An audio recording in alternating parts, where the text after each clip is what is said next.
Mama's. आज का video मेरे लिए बहुत स्पेशल है क्योंकि मैं ये बना रही हूँ अपने चैनल के एक सब्सक्राइबर के रिक्वेस्ट पे। वीडियो स्टार्ट करने से पहले मैं आपको ये भरोसा दिला दूँ कि पोस्टपार्टम हेयर फॉल बहुत ही नॉर्मल, नेचुरल है एंड 100% एक्सपेक्टेड है फॉर ऑल मदर्स। तो फिर ये वीडियो हम क्यों बना रहे हैं? वैसे हेयर फॉल होने के बाद नए हेयर का ग्रोथ होता है एंड उसे मेंटेन करना भी बहुत इंपॉर्टेंट है ताकि और हेयर फॉल ना हो। बट ये कैसे पॉसिबल है फॉर अ न्यू मदर जिसको अपने लिए कोई टाइम ही नहीं है? The entire time is dedicated to growth and care of a baby. So इस वीडियो में मैं शेयर करूंगी आपके साथ my journey through postpartum hair fall and मैंने क्या क्या बहुत ही छोटे छोटे सिंपल तरीके अपनाए डेली रूटीन में to help with the hair growth and maintain it. पहले मैं आपको ये बता दूं, पूरे जर्नी में मैंने कोई भी complicated time taking hair fall solutions use नहीं किया, जैसे कि होममेड मास्क हो जाए, क्योंकि एज ए न्यू मदर मुझे दिन में 5 घंटे सोने के लिए भी टाइम नहीं मिलता था। तो हेयर मास्क बनाना, उसे लगाना, प्लस बीच में बच्चा उठ जाए उसको कैसे अटेंड करूं। तो मैं इस पूरे वीडियो में आपके साथ ऑनेस्टली शेयर करूंगी वो बहुत ही छोटे छोटे सिंपल प्रैक्टिकल डूएबल टिप्स जो एक न्यू मदर बहुत इजीली कर सकती है and these are very very effective. तो सबसे पहले स्टार्ट करते हैं हेयर ग्रोथ के लिए आप क्या कर सकते हैं और मैंने क्या किया था। सबसे पहले तो आप ये जो स्ट्रेस है अपने दिमाग में कि हेयर फॉल हो रहा है, इतना हो रहा है, कब ठीक होगा, वो हटा दीजिए। इसको मान लीजिए कि ये होना है एंड जल्दी खत्म हो जाएगा। वैसे अगर आपको जानना है द प्रोसेस बिहाइंड इट, उसके लिए मैं आपका ज़्यादा समय नहीं ले रही हूँ और इसीलिए मैं शेयर कर रही हूँ डिस्क्रिप्शन बॉक्स में एक डॉक्टर का एडवाइस जो मैंने देखा था, मुझे पूरी तरह से प्रोसेस समझ में आया था। So mothers become stress free. The second point is, and it is the most vital point, that is your diet. So before the baby was born, आपका पूरा फोकस डाइट पे था and suddenly now that the baby is there, पूरा focus baby पे है and आप अपने diet को पूरी तरह से इग्नोर कर रही हैं। Diet is very essential for hair growth. उसके लिए आपको चाहिए food which is rich in protein, zinc, iron and omega 3। और मैं आपको बताऊंगी कुछ 5-6 ऐसे फूड आइटम्स जो आपको सिर्फ हेयर ग्रोथ के लिए नहीं बट ब्रेस्ट फीडिंग के लिए भी हेल्पफुल होगा। So it is a win win situation for you mothers और आपको अलग से कुछ करने की ज़रूरत नहीं है। सो यू कैन कंज्यूम, जो मैंने कंज्यूम किया था, that is paneer, homemade curd, walnuts, dates and then saag, बहुत सारे ग्रीन वेजिटेबल्स एंड उसमें भी साग का राजा दैट इज़ मोरिंगा। बहुत से रीजन में मोरिंगा साग हो सकता है ना मिल रहा हो, तो मैं आपके साथ एक ऑर्गेनिक ब्रांड का शेयर करने वाली हूँ लिंक, जिसके मोरिंगा के पाउडर मिलते हैं, वो आप हॉट वाटर में मिला के पी सकते हैं। प्लस मोरिंगा का जो फ्रूट होता है दैट इज ड्रम स्टिक्स, वो कंज्यूम करना तो इतना इफेक्टिव है for your hair fall and generation of hair, new hair on your scalp. In fact कुछ कुछ ट्रेडिशंस में, जैसे ओडिशा में जहाँ से मैं हूँ, वहाँ पर डिलीवरी के बाद मदर्स को डेली ड्रमस्टिक्स का करी दिया जाता है। अगर आपको ड्रमस्टिक्स का करी बनाना नहीं आता है तो आप उसका सिंपल सा एक सूप बना के सूप को कंज्यूम कर सकते हैं। Second important tip for improving और boosting hair growth is improving the quality of your scalp. ये क्यों ज़रूरी है? अगर स्कैल्प का क्वालिटी अच्छा रहता है, हेल्दी रहता है, तो उसमें नए नए हेयर फॉलिकल्स आते हैं जहाँ से हेयर ग्रोथ होता है। तो इसके लिए आप कौन सी बहुत 2-3 सिंपल स्टेप्स फॉलो कर सकते हैं। सबसे पहला है कि आप रात को कभी भी ऑयल लगा के मत सोइए या फिर बहुत ही फ्रीक्वेंटली ऑयलिंग मत कीजिए, क्योंकि इससे क्या होता है, जितने भी डस्ट पार्टिकल्स है through out the night and the entire day आपके स्कैल्प में डिपॉजिट होता रहेगा, जिसकी वजह से आपके पोर्स क्लॉग हो जाएंगे और डैंड्रफ हो जाएगा और हेयर ग्रोथ सही से नहीं हो पाएगा। सेकेंड टिप इज, जिस पिलो में आप सोते हैं उस पिलो के पिलो केस को या कवर को रेगुलरली 2-3 डेज में चेंज करते रहिए। थर्ड है and the most important part is regular scalp exfoliation. So ये स्कैल्प एक्सफोलिएशन क्या है? हमने तो आज तक सुना था कि फेस एक्सफोलिएशन होता है, हम स्क्रबिंग करते हैं, तो ये स्कैल्प एक्सफोलिएशन क्या होता है? फेस या स्किन के एक्सफोलिएशन से डेड स्किन्स बाहर निकलती हैं एंड न्यू फ्रेश स्किन ऊपर आती है, which is the healthy skin. उसी तरीके से हेड के स्कैल्प या हेड के स्किन को भी एक्सफोलिएट करना रेगुलरली बहुत ज़रूरी है। इसके लिए मैंने यूज़ किया था एक सेरम जो मेरे डॉक्टर ने मुझे एडवाइस किया था। इसमें है बहुत लो परसेंटेज में salicylic acid which is very safe when you are breastfeeding, जो मैं दिखाती हूँ। So this is the product, this is from कामरी, this is a serum for anti dandruff. तो ये रेकमेंडेड है वीकली ट्वाइस यूज़ करने के लिए, बट मुझे टाइम नहीं होता था तो मैं क्या करती थी, सुबह उठते ही 6 बजे इसको स्कैल्प में लगा देती थी, हल्का सा मालिश कर देती थी, फिर इसको छोड़ के 1.5 या 2 आवर्स के बाद मैं हेड वॉश कर लेती थी। तो इसी टेक्निक के साथ मैं इसे यूज़ करती थी 2 हफ्ते में एक बार, तब भी ये बहुत ही इफेक्टिव था। जब भी मैं इसे यूज़ करती थी हेयर वॉश के बाद मुझे मेरे बाल एक्स्ट्रा सॉफ्ट लगते थे, स्कैल्प काफ़ी क्लीन फील होता था। मुझे लगता है मेरी डाइट रिजीम का और इस सेरम का काफ़ी कंट्रीब्यूशन रहा है मेरे हेयर ग्रोथ पे। इनफैक्ट देखिए ख़त्म होने ही वाला है and I am going to order the next batch pretty soon. Now coming to the fourth and the last point, scalp की क्वालिटी को मेंटेन करने के लिए बहुत ज़रूरी उसे क्लीन रखना। तो इसी के लिए आपको वीक में मिनिमम ट्वाइस हेयर वॉश ज़रूर करना चाहिए। नाउ लेट्स सी कि आपको हेयर जो ग्रोथ हो रहा है उसको मेंटेन करने के लिए क्या स्टेप्स फॉलो करना चाहिए।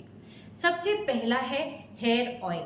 हेयर ऑयल प्लीज़ लेडीज़ आप अवॉइड मत कीजिएगा। It is oiling of hair is very essential to maintain your hair. वो हेयर को नरिश करते, रूट्स को स्ट्रॉन्ग बनाते हैं, उनको ब्रेकेज से रोकते हैं, प्लस हेयर को काफ़ी स्मूथ एंड लस्ट्रस भी बनाते हैं। तो मुझे पोस्टमार्टम हेयर फॉल हिट किया था अप्रॉक्सीमेटली 2 मंथ्स के अराउंड। तब तक मैंने एक्चुअली हेयर ऑयलिंग शुरू ही नहीं किया था, मुझे टाइम ही नहीं मिला था। और वैसे तो मैं घर में ही बना के ऑयलिंग यूज़ करती हूँ, बट उस टाइम पे मेरे पास टाइम था नहीं, मान को देखना था, ही वॉज वेरी डिमांडिंग। तो मैंने ऑर्डर किया था एक oil which is the Kama Bhringadi oil and the Kama virgin coconut oil. So ladies I can't swear enough by it कि ये 2 ऑयल्स कितने अच्छे हैं। They are like pure nature's love. अगर मार्केट में आज की डेट में कोई भी प्रोडक्ट जो हेयर मेंटेनेंस में हेल्प कर सकता है, मुझे लगता है ये दोनों बहुत ही ज़बरदस्त हैं। तो मैं इसे कैसे यूज़ करती थी, भृंगादी क्योंकि इसमें बहुत सारे हर्ब्स हैं, इसको मैं सिर्फ रूट्स में ही लगाती थी। एंड कोकोनट ऑयल जो कि बालों को लस्ट्रस करता है और सिल्की करता है एंड टैंगल फ्री करता है, उसको मैं अपने हेयर स्ट्रैंड्स में लगाती थी। और इसको मैं रात को नहीं, सुबह उठ के लगाती थी एंड 2 घंटे के बाद फिर हेयर वॉश करती थी। तो first point is about hair oiling. अब ये थे मार्केट के प्रोडक्ट। फिर जब मैं 4th मंथ में अपनी मम्मी के पास गई भुवनेश्वर, तो तब उन्होंने मुझे अपना एक मैजिकल हेयर ऑयल बना के दिया जिसमें थी goodness of henna, red hibiscus, curry leaves and मेथी के दाने। And guys it was so magical. मैं आज भी ये रेसिपी बहुत लोगों को, मेरे फ्रेंड्स के साथ शेयर करती हूँ। अगर आप चाहते कि मैं आपके साथ ये शेयर करूँ तो प्लीज़ कमेंट बॉक्स में मुझे बताइए। अब ये था हेयर ऑयल मैं कौन सा यूज़ करती हूँ for maintaining my hair. Next is hair oiling technique. This is equally important as the oil. So ये जानना बहुत ज़रूरी है कि जब हम हेयर ऑयल अप्लाई करते हैं तो हमारी रूट्स जो है मॉइस्ट हो जाती हैं, सॉफ्ट हो जाती हैं। तो इस टाइम पे अगर आप बहुत हार्डली उसे मसाज करेंगे, खींचेंगे, बहुत टाइटली बांधेंगे, तो ऐसे रिजल्ट क्या होता है, हेयर फॉल काफ़ी बढ़ सकता है उस स्टेज में। तो बट ये ज़रूरी भी है कि मसाज करें, आप उसको थोड़ा स्टिमुलेट करें रूट्स को। तो आप क्या टेक्निक यूज़ कर सकते हैं, तो this technique was shared by my mom in law, जो कि बहुत ही ज़बरदस्त टेक्निक है। इससे दोनों चीज़ें हो जाती हैं, आपका हेयर मसाज भी हो जाता है और बाल खिंचते भी नहीं है। तो वो क्या करती थी, जब वो मेरा हेयर मालिश करती थी तो वो ऐसे मोटे मोटे स्ट्रैंड्स लेकर around just near to the root उसको ऐसे हल्के से ट्विस्ट करके एकदम टाइटली ट्विस्ट कर देती थी और छोड़ देती थी। तो इससे ट्विस्ट करने से आपके रूट्स के पास वो ब्लड सर्कुलेशन भी हो जाते हैं और बाल खिंचते भी नहीं है ना। बहुत ही ज़बरदस्त टेक्निक। तो ये था ऑयल के साथ मसाज टेक्निक।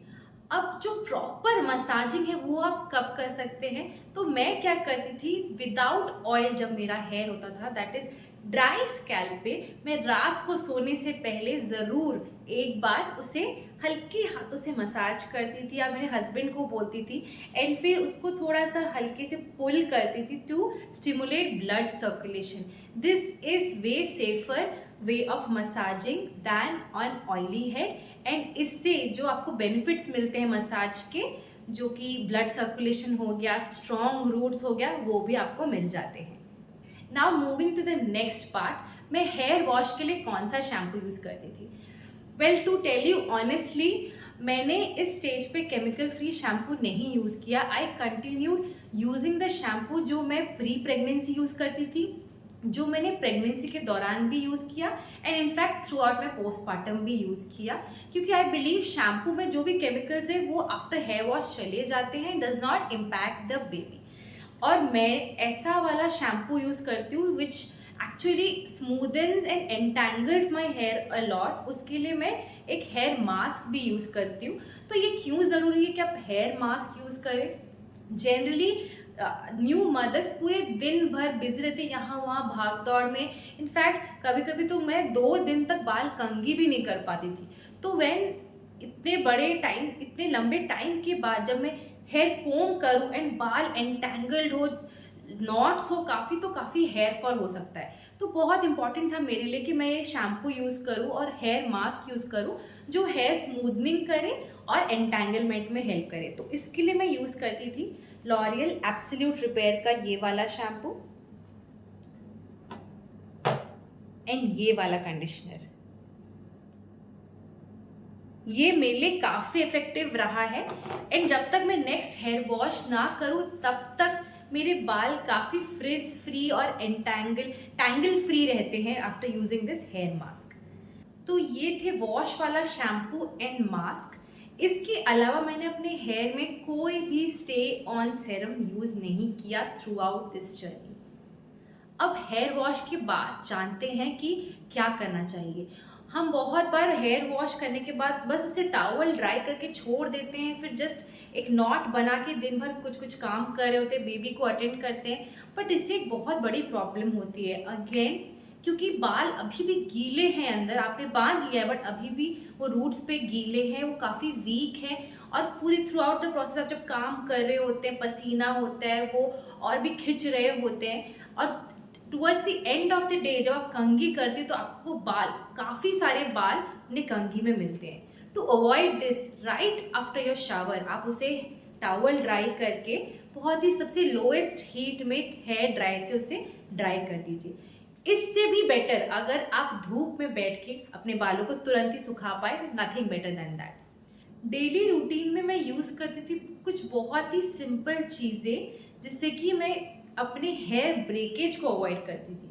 जैसे कि क्योंकि दिन भर मैं बाल कंघी नहीं करती थी, एकदम रात को, कभी कभी तो नेक्स्ट डे मॉर्निंग में, तो मैं यूज़ करती थी एक वाइड टूथ वुडन कोम।